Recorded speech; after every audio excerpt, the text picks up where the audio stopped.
मैंने एक वो टाइम भी देखा है जब हम सारे इंतज़ार करते थे कि फादर साहब शाम को आएंगे, चावल लाएंगे, आटा लाएंगे। जी, फार्मर हैं, वो फार्मर हैं।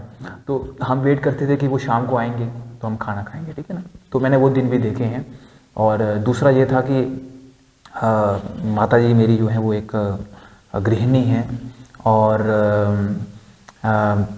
जो है वो घर का कामकाज देखती हैं, खेतीबाड़ी में का कामकाज देखती हैं। और जीवन में उनकी जो शैली थी कि हर सुबह 5 बजे उठना, रात को 12-1 बजे तक काम करना और अपने काम में लगे रहना, निरंतर लगे रहना, बारिश हो, तूफान हो, बर्फ़ हो, कुछ भी हो तो लगे रहना।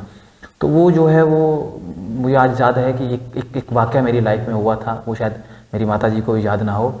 ना बड़े मुश्किल वक्त देखा। और एक बार क्या हुआ कि हालात ऐसे थे कि जब मैं घर से निकलता था तो जेब में कुछ होता नहीं था।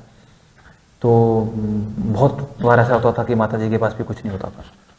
लेकिन जो मेरे कुलीग थे, दादी थे, मेरे मासी थे, चाची थे, तो मुझे पूरी उम्मीद रहती थी कि कोई ना कोई जाते जाते मुझे कुछ कंट्रीब्यूट कर देगा तो मैं पहुंच जाऊंगा। तो हमेशा कोई कंट्रीब्यूट करता रहा लकड़ी, और मैं पहुंचता रहा। तो मुझे याद है एक बार उन्होंने ना, आई थिंक 7-8 की बात है, जब मैं नवोदय पढ़ता था। जब आप स्कूल के लिए निकलते थे? बिल्कुल। जब हम घर से ना छुट्टियां खत्म होती थी तो वापस जाना होता था हमें। तो एक बार मेरे हाथ में ना उन्होंने 1-1 रुपए के 3 सिक्के रखे थे जाते टाइम। तो शायद उनको लगा कि होगा इसके पास पैसे होंगे, या कैसे मैनेज किया, बट 3 सिक्के रखे थे। आपके पास गाड़ी का किराया नहीं होता था? बस यही था। तो उस दिन मैंने एक चीज़ देखी कि मुड़ के देखा कि जो है वो वापस आने का रास्ता है नहीं। तो ज़िंदगी में मेहनत ही है जो कुछ करेगी। और ऐसे हालातों से निकल के आज अगर यहाँ पहुँचा हूँ तो देश का योगदान है।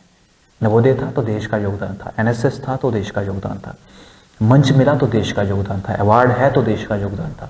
आज जहाँ हूँ तो मेरे लोग यानी कि देश का ही योगदान है।